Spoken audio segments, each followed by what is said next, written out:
Hello friends, welcome to our channel fly high learning.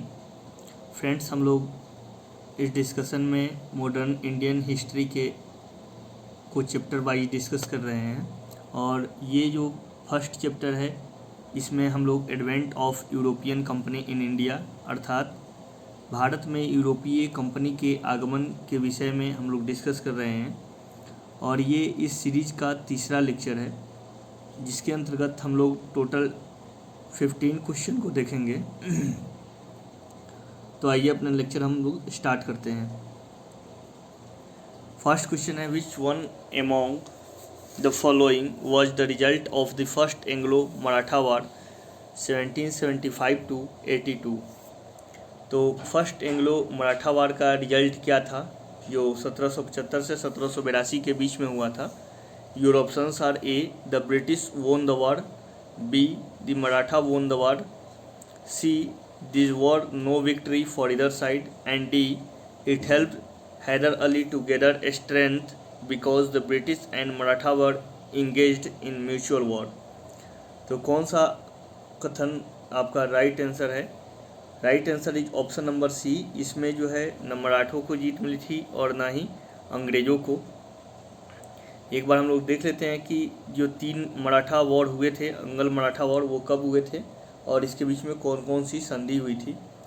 First अंगल Maratha war का time period है 1775 से 82। इसमें पेशवा जो थे वो माधवराव थे और गवर्नर जनरल जो ब्रिटिश गवर्नर जनरल थे उनका नाम वारेन हेस्टिंग्स था। सालबाई की संधि के द्वारा ये युद्ध खत्म होता है। सेकेंड अंगल मराठा वॉर जो है 1803 से लेकर के 1805 तक होता है, जिसमें पेशवा बाजीराव द्वितीय और जॉर्ज बॉर्लो और वेलेजली के बीच ये होता है। और जो इसके अंतर्गत संधि होती है वो राजपुर घाट की संधि होती है। थर्ड अंगल मराठा वार 1817 से लेकर के 1818 में होती है, जिसमें पेशवा बाजीराव द्वितीय होते हैं और गवर्नर जनरल लॉर्ड हेस्टिंग्स। ये जो वॉर है वो पूसा की संधि के द्वारा खत्म होती है। ठीक है, तो इसको आप याद रखिएगा, पूना की संधि के द्वारा ये वॉर खत्म होती है। सेकेंड क्वेश्चन है, with which one among the following mountain tribe did the British first come into contact with after the grant of Deewani in the year 1765। तो जब ब्रिटिश को दीवानी का अधिकार मिला बक्सर के युद्ध के बाद, तो सबसे पहले वो किस माउंटेन ट्राइब से उनका सामना होता है। Your options are A, Garo, B, Khasi, C, Kukis and D, ट्रिफडाज। राइट आंसर है ऑप्शन नंबर बी, खासी।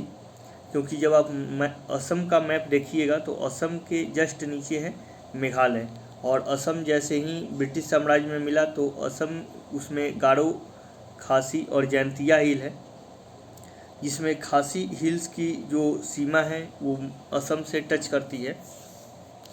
तो इसीलिए पहला जो सामना हुआ जिस माउंटेनियर ट्राइब से वो था खासी। थर्ड क्वेश्चन है, the state which grant the golden फरमान due to the Dutch to trade freely on payment of a more 500 pagoda a year as duty was. तो 500 पैगोडा के लिए कौन से सुल्तान ने डचों को गोल्डन फरमान दिया कि वो वहाँ पे व्यापार कर सकते हैं। Your options are A, Chandragiri के राजा, B, Golconda, C, Gingee and D, Ikkeri. Right answer है ऑप्शन नंबर बी, गोलकुंडा के राजा ने सुनहरा फरमान जारी किया था। और ये जो है प्रीवियस ईयर नेट का क्वेश्चन भी है। फोर्थ क्वेश्चन है, Which British military officer defeated Tipu Sultan in India, Napoleon Bonaparte in Europe, and eventually became the Duke of Wellington? तो कौन सा मिलिट्री ऑफिसर था जिसने टीपू सुल्तान को पराजित किया, नेपोलियन को पराजित किया यूरोप में और बाद में ड्यूक ऑफ वेलिंगटन कहलाया। Your options are A, Arthur Wellesley, B, Robert Clive, C, Warren Hastings and D, Richard Wellesley. Right answer है option number D, Richard Wellesley. आपको जैसे पता होगा कि जो फोर्थ अंगल मैसूर वॉर होता है, तो फोर्थ अंगल मैसूर वॉर 1799 में होता है और इस समय जो गवर्नर जनरल होते हैं वो रिचर्ड वेलेजली होते हैं। और इस पर टीपू पर आरोप भी था कि ये जो है फ्रांस में नेपोलियन के साथ ये संधि कर रहा है, तो जिसके कारण ये युद्ध हुआ था। तो इस समय जो गवर्नर जनरल थे वो थे लॉर्ड वेलेजली, और ये श्रेय वेलेजली को ही जाता है। फिफ्थ क्वेश्चन है, who among the following was not a party to the coalition that fought against the English in battle of Buxar. तो बक्सर के युद्ध में कौन जो था संधि, मतलब कि वो त्रिपक्षीय गुट में नहीं था अंग्रेजों के खिलाफ। Your options are A Mir Qasim, B Mir Jafar, C Shujauddaula and D Shah Alam द्वितीय। राइट आंसर है option number B Mir Jafar, क्योंकि अगर जैसे आपको पता है कि जो 1757 में प्लासी का वॉर होता है, तो उसमें मीर जाफर ने शुजाउद्दौला सिराजुद्दौला को ये धोखा देता है, क्योंकि मीर जाफर इस समय सेनापति होते हैं। तो अंग्रेज़ों ने मीर जाफ़र को ये लोभ दिया था कि सिराजुद्दौला के बाद मीर जाफ़र को नवाब बनाया जाएगा, लेकिन बाद में मीर जाफ़र से अंग्रेज़ों की नहीं पटी और मीर कासिम जो उसका दामाद था उसको नवाब बनाया गया। मीर कासिम ने अपनी राजधानी जो है मुर्शिदाबाद से मुंगेर इस्टेब्लिश की, ताकि वहाँ पर अंग्रेज़ों का हस्तक्षेप कम हो। ठीक है, फिर बाद में अंग्रेज़ों ने मीर कासिम को भी हटा दिया।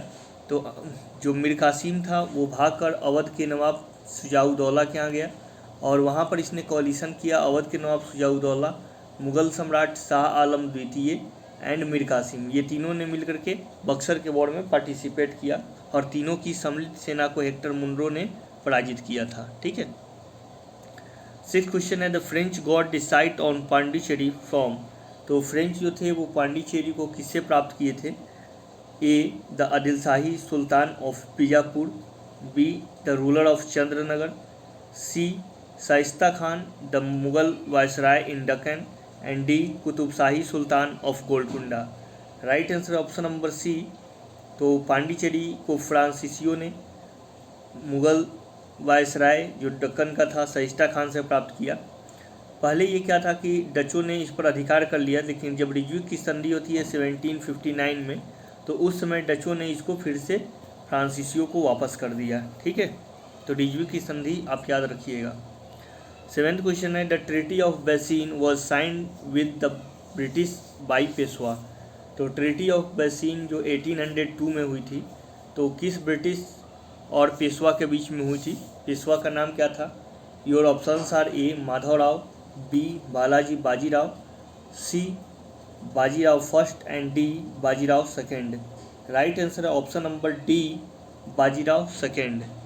एक बार देख लेते हैं कि अंग्रेज़ों और मराठों के बीच में और कौन सी प्रमुख संधियां हुई थी और इसमें पेशवा कौन थे। तो पुरंदर की संधि शिवाजी के समय में होती है 1665 में। ये शिवाजी और मुग़लों के बीच में होती है। मुग़ल के तरफ से जय सिंह, सवाई राजा जय सिंह जो थे, उन्होंने इस संधि पर हस्ताक्षर किया था। ठीक है, सुगौली की संधि 1750 में होती है बालाजी बाजीराव और राजा राम के बीच में। ये दोनों जो है पेशवा ही रहते हैं, मराठा ही रहते हैं।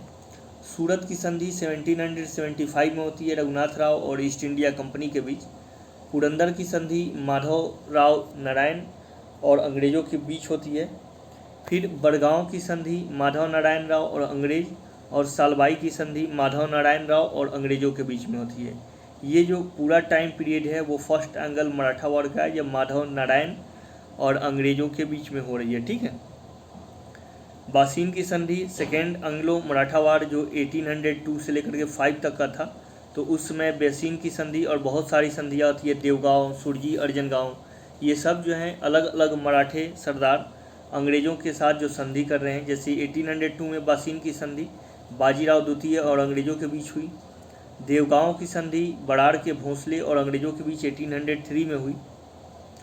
फिर सुरजी अर्जन गांव की संधि सिंधिया और अंग्रेज़ों के बीच हुई, और इसके बाद जो है अंग्रेज़ों ने मराठा एम्पायर को मिला लिया। ठीक है, इसके बाद में राजपुर घाट की संधि होती है 1804 में होलकर और अंग्रेज़ों के बीच में। फिर पूना की संधि होती है बाजीराव द्वितीय और अंग्रेज़ के बीच में, और ग्वालियर की संधि दौलत राव सिंधिया और अंग्रेज़ों के बीच में। ये थर्ड एंग्लो मराठा वॉर के समय की है। ठीक है, 8th क्वेश्चन है, the South Indian ruler who introduce sericulture as an agro industry in his kingdom was. तो आपसे जब जितने भी सुधार पूछे जाएँ, अगर साउथ इंडियन हिस्ट्री में, मॉडर्न इंडियन हिस्ट्री में साउथ इंडिया के बारे में, तो उसका आंसर सामान्यतः टीपू सुल्तान होगा।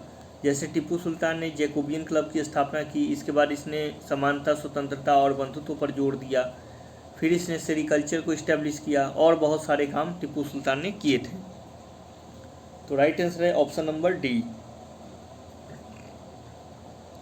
9 क्वेश्चन है the French for the trade off the east India company was founded in India by. तो फ्रांसीसी कंपनी को किसने इस्टेब्लिश किया था ताकि वो इंडिया में व्यापार कर सके? Your options are A Colbert, B Francois Martin, C Francois Caron and D de la Haye. Right answer है कोलबर्ट, क्योंकि जब 1492 और 1498 में रेस्पेक्टिवली स्पेन और जो पुर्तगाल के शासक थे, इन्होंने अपने नेविगेटर को बढ़ावा दिया, अपनी नौप्रवहन शक्ति को बढ़ावा दिया, तो नौवहन शक्ति को बढ़ावा दिया।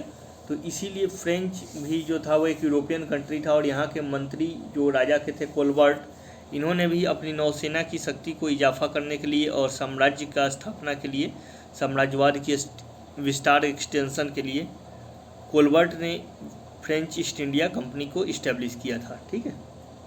10th क्वेश्चन है with the decline in Portuguese power a number of its settlement were lost, who capture Ormuz or Hormuz in the Persian Gulf from the Portuguese in 1662। तो जब पुर्तगीज पावर ख़त्म हो रहा था और उनकी सेटलमेंट ख़त्म हो रही थी, तो किसने हॉर्मुज जो पर्शियन गल्फ में है उस पर अपना प्रशासन इस्टेब्लिश किया 1662 में?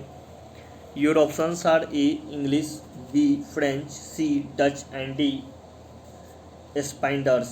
राइट आंसर है ऑप्शन नंबर सी डच, क्योंकि आपको पता होगा कि सबसे पहले पुर्तगीज आते हैं, फिर डच आते हैं, फिर ये इंग्लिश आते हैं, आफ्टर दैट फ्रांसिस और फिर डेनिश। तो पुर्तगीज़ पावर जैसे ही ख़त्म होती है तो हॉर्मुज का जो स्ट्रेट है, हॉर्मुज की जो संधि है, जल संधि, उस पर डचों ने अधिकार कर लिया। 11th क्वेश्चन है which one of the following was not one of the settlement establish by Portuguese. तो कौन सा जो सेटलमेंट है वो पुर्तगालियों द्वारा इस्टेब्लिश नहीं था? Your options are A Salsette, B Bassein, C Masulipatnam and D Madras. तो मसूलीपट्टनम पर डचों का अधिकार था। ठीक है। तो जो यहाँ पर 1605 में डचों ने अपनी पहली फैक्ट्री इस्टेब्लिश की, और यहाँ पर 1611 में पहली फैक्ट्री इस्टेब्लिश करने की कोशिश की थी दक्षिण भारत में ब्रिटिशर्स ने, जिसमें वो फेल हो गए थे। तो राइट आंसर है मसूलीपट्टनम। 12th क्वेश्चन है who granted the permission to establish the first British factory at Hooghly in Bengal. तो कौन था जिसने पहली फैक्ट्री बंगाल में इस्टेब्लिश करने का परमिशन दिया था ब्रिटिश को, हुगली में? Your options are A Shah Shuja, B Murshid Quli Khan, C Shujauddin and D Alivardi Khan. Right answer is option number A Shah Shuja.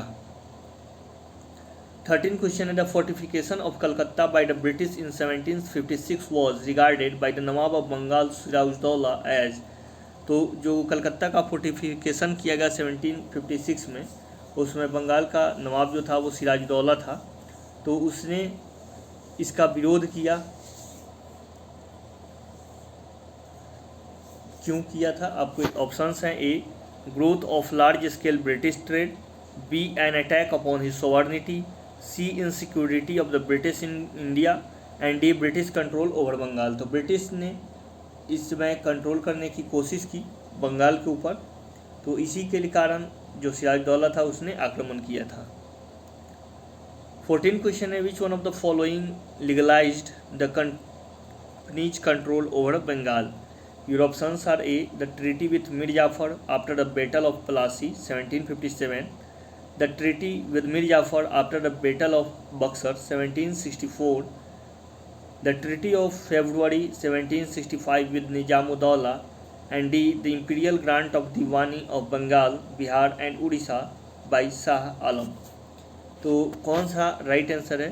तो आपको पता है जैसे कि बक्सर के युद्ध में जब ब्रिटिश जीतते हैं तो उसके बाद उनका रास्ता क्लियर हो जाता है भारत में कंपनी के शासन को इस्टेब्लिश करने का, क्योंकि इससे दीवानी और विजारत दोनों अधिकार जो थे वो ब्रिटिशर्स को मिल जाते हैं आफ्टर इलाहाबाद की ट्रीटी।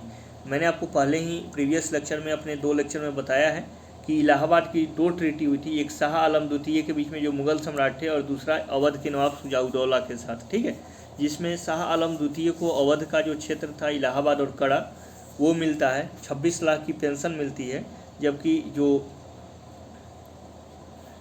अवध के नवाब शुजाउद्दौला होते हैं उनको युद्ध का दोषी माना जाता है और 50 लाख रुपए उनको कहा जाता है देने के लिए। अवध का जो इलाहाबाद और कड़ा का क्षेत्र था वो उनसे छीनकर मुगल सम्राट को दे दिया जाता है और बगले में मुगल सम्राट इन अंग्रेज़ों को बिहार, बंगाल और उड़ीसा की दीवानी शक्ति भी प्राप्त मतलब कि देती है, ठीक है। तो राइट आंसर है ऑप्शन नंबर बी। 15 क्वेश्चन है, कंसिडर द फॉलोइंग स्टेटमेंट। तो फर्स्ट है, Bara Imambara at Lucknow was built by Asafuddaula. Lucknow का बड़ा इमामबाड़ा आसफुद्दौला ने बनवाया था। बी, जीज Mohammad Shahi was also built by Asafuddaula. C, Jantar Mantar at Delhi was built by Sawai Raja Jai Singh. Fourth, Pink City of Jaipur was also built by Sawai Raja Jai Singh. Right answer है आपको बताना है कि कौन सा है। Your options are A 1, 3 and 4, B 1 and 2 only, C 1, 2 and 3 only, and D 1, 2, 3, 1, 2 and 4। Right answer है आपका ऑप्शन नंबर ए 1, 3 and 4, क्योंकि जो जी मोहम्मद शाही था ये भी सवाई राजा जय सिंह के द्वारा बनवाया गया था, ठीक है। तो आप यहाँ पर देख सकते हैं लखनऊ में जो बड़ा इमामबाड़ा है 1784 में इसको आसफुद्दौला ने बनवाया था। 18वीं सेंचुरी के फर्स्ट हाफ में सवाई जय सिंह ने पिंक सिटी जयपुर का जो था उसको और 5 एस्ट्रोनॉमिकल ऑब्जर्वेशन को इस्टेब्लिश किया था। वो 5 एस्ट्रोनॉमिकल ऑब्जर्वेशन कहाँ थे ये आप याद रखिएगा, दिल्ली, जयपुर और बनारस, मथुरा एंड उज्जैन, यानी दिल्ली का जंतर मंतर, जयपुर का जंतर मंतर, बनारस का और मथुरा उज्जैन, ये सारे जितने भी जंतर मंतर हैं ये कौन बनवाया था? सवाई राजा जय सिंह ने मिड ऑफ 18th सेंचुरी। इसके अलावा उन्होंने टाइम टेबल को सेट करने के लिए जीज मोहम्मद शाही को भी इस्टेब्लिश किया था ताकि एस्ट्रोनॉमी की स्टडी को बढ़ावा मिल सके और लोगों को इससे मदद मिल सके, ठीक है। तो फ्रेंड्स ये था आज का last question. I hope you got clarity regarding all this question. जो इस लेक्चर में हम लोगों ने first chapter advent of European company के अंतर्गत टोटल जो है 45 क्वेश्चन को डिस्कस किया। जो फर्स्ट लेक्चर में 10 क्वेश्चन थे, सेकेंड में 20 और थर्ड में 15 क्वेश्चन। जो सेकेंड चैप्टर होगा उसमें हम लोग भारत में ब्रिटिश साम्राज्य का एक्सपेंशन कैसे होता है उसके बारे में हम लोग डिस्कस करेंगे। उसमें भी हम लोग तकरीबन 20 क्वेश्चन के आसपास डिस्कस करेंगे, ठीक है। तो उम्मीद करता हूँ कि ये वीडियो आपको अच्छा लगा होगा। If you do like this video please do like, comment, share and subscribe the channel.